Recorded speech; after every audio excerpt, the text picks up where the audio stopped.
Hi friends, welcome back. तो आज का हमारा वीडियो है वर्ल्ड कप विनर्स के पीछे किसका हाथ, women's world cup final highlights. तो चलते हैं, शुरू करते हैं। दोस्तों, ये बात है साल 1988 की, जब 13 साल का एक लड़का स्कूल क्रिकेट मैच के दौरान अपनी बैटिंग का इंतजार कर रहा था। उस मैदान पर सचिन और विनोद कांबली जैसे दो बेहतरीन यंग टैलेंट्स खेल रहे थे। बैटिंग चलती रही, पार्टनरशिप बनती रही और 664 रनों की एक रिकॉर्ड पार्टनरशिप बोर्ड पर लगी हुई थी।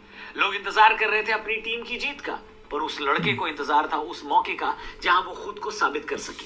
लेकिन ये इंतजार सिर्फ एक इंतजार ही बनकर रह गया। उसकी पारी उस मैच में नहीं क्या बना रहा है एआई ऐसा videos, interesting.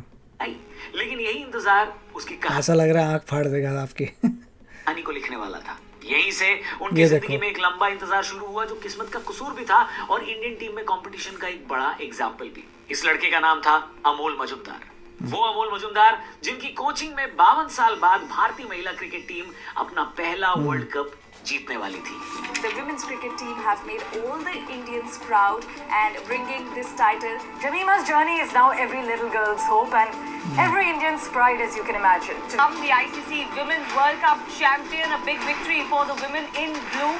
Did you notice that what Harmanpreet did when she took that catch? She put the ball in her pocket like somebody did in 1983 Yes. and kept that ball. Amol ने मुंबई और असम के लिए 171 first class match खेले, जहां उन्होंने 11,000 से ज्यादा run बनाए, 30 शतक भी लगाए। उनकी पहली पारी में 260 रन की पारी ने सभी को अगला सचिन कहने पर मजबूर कर दिया था। वे भारतीय क्रिकेट के सबसे टैलेंटेड बल्लेबाज थे, लेकिन उनके करियर की आयरनी ये थी कि वो कभी इंडियन क्रिकेट टीम के लिए इंटरनेशनल मैच नहीं खेल पाए। सचिन तेंदुलकर, राहुल द्रविड़, सौरव गांगुली जैसे दिग्गजों ने भारतीय टीम में जगह बनाई, लेकिन अमोल का सिलेक्शन कभी हुआ ही नहीं। ये इंतजार अमोल के लिए सालों की वो निराशा बन गई, जिससे किसी भी यंग टैलेंट का सेल्फ कॉन्फिडेंस टूट जाता है। इसीलिए तो मैं कहता हूँ भैया कि जो लोग बड़े बड़े करियर्स कर रहे हैं और लोग कहते हैं कि रिटायर ना हो, तो ऐसा ही होता है। एग्जैक्टली मैं यही कह रहा था। हो सकता है लोगों को अब समझ आया होगा। अगर आप बहुत बड़े बड़े करियर्स लोगों के चलने देते हैं तो ऐसे बहुत सारे टैलेंटेड लोग होते हैं जिनको मौका नहीं मिलता देश के लिए खेलने का। और तब कह रहा हूँ, जब आपके लंबे लंबे करियर्स वाले जब अच्छा नहीं खेल रहे होते तो भी आप उनको हटाते नहीं हैं, राइट। काफ़ी समय हो गया, 40s में चले गए, लेट 30s में चले गए, खेल रहे नहीं हैं, फिर भी आप उनको मौका देते रहते हैं। मौका that should not be done. नहीं खेल रहे, एक बार दिया, 2 बार मौका दिया, डन, अगले बंदे को आने दो। इसकी वजह से लोगों को चांस नहीं मिलता इंडिया के लिए खेलने के लिए। That's was the exact reason कि मैं पहले बोल रहा था कि इतने लंबे करियर्स नहीं चाहिए, सबको मौका दो खेलने का। 2006-07 में उन्होंने मुंबई टीम की कप्तानी की और रणजी ट्रॉफी चैंपियन बनकर रिकॉर्ड्स तोड़े। 2009 में असम और बाद में आंध्र प्रदेश की टीम के साथ भी वो खेले, मगर लगातार सीनियर क्रिकेट टीम के दरवाजे खटखटाकर वो थकने के बाद उन्होंने 2014 में संन्यास ले लिया।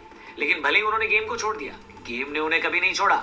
उन्होंने कोचिंग की दिशा में कदम बढ़ाया। अक्टूबर 2023 में उन्होंने भारतीय महिला क्रिकेट टीम के हेड कोच के रूप में कार्यभार संभाला। जहां वो खिलाड़ी के तौर पर नीली जर्सी नहीं पहन सके, आज वही अमोल मजुमदार कोच की भूमिका में भारतीय महिला क्रिकेट टीम को वर्ल्ड कप जिता चुके हैं।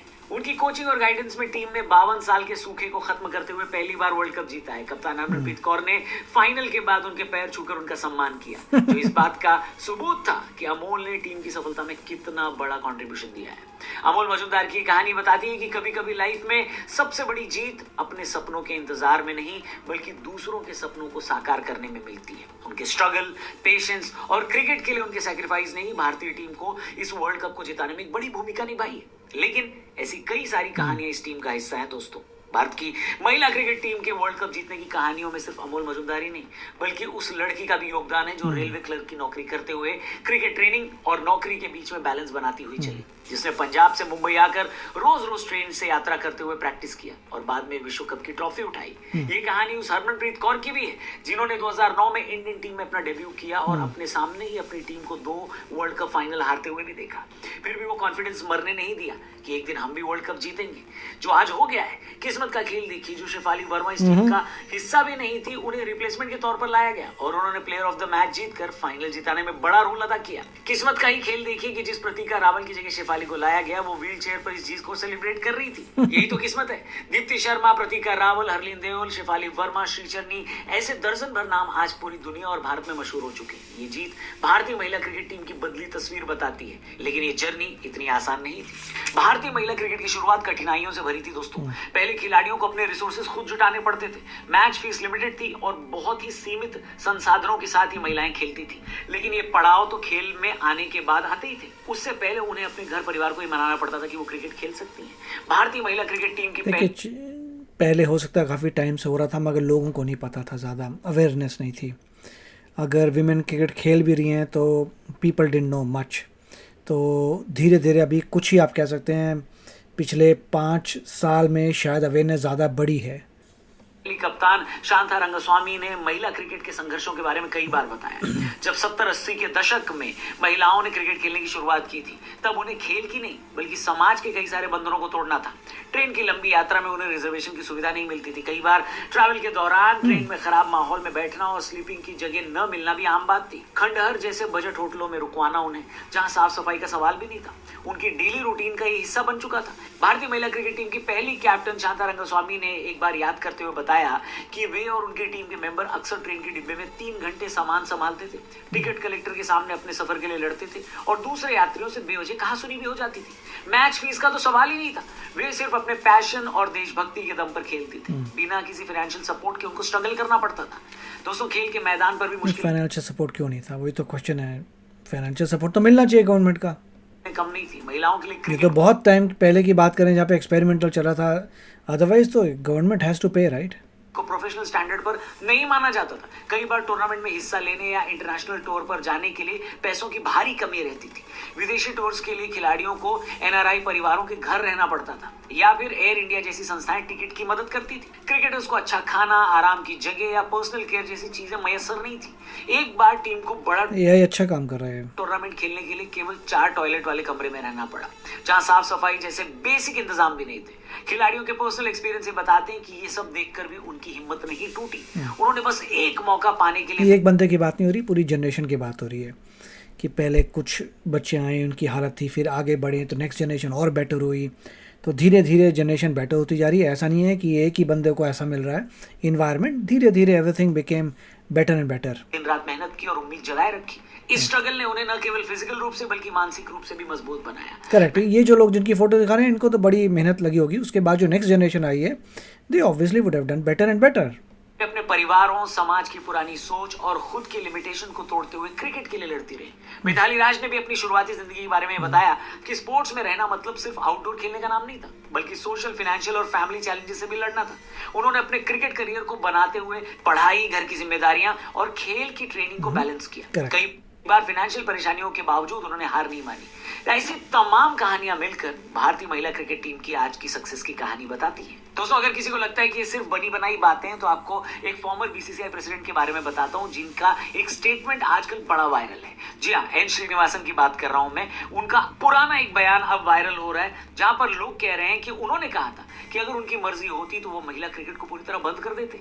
उनका कहना था कि महिलाओं का क्रिकेट खेलने का कोई काम ही नहीं है और बीसीसीआई उस समय उसको गलत बोल दिया। अगले को इतना आइडिया नहीं था कि विमेन, पता नहीं किस ज़माने में था बंदा, बट या of course this is not right. महिला क्रिकेट को केवल इसलिए चला रहा था क्योंकि ये आईसीसी का नियम है। ऐसे बयान महिला क्रिकेट और महिलाओं के प्रति इनइक्वालिटी और पिछड़ी सोच वाले माने गए। माने क्या गए, है ही पिछड़ी सोच वाले। वही तो बोल रहा हूँ, तो बोगस है पूरा। पूर्व भारतीय महिला क्रिकेट कप्तान डायना ने बताया कि उन्होंने श्रीनिवासन से बातचीत के दौरान उनका यही रवैया महसूस किया था और उस समय बीसीसीआई के अंदर महिला क्रिकेट के प्रति विरोध का माहौल था। हालांकि बाद में अदालत ने श्रीनिवासन को बीसीसीआई अध्यक्ष के पद से हटाया और महिला क्रिकेट को बेहतर मान्यता और संसाधन मिलने लगे।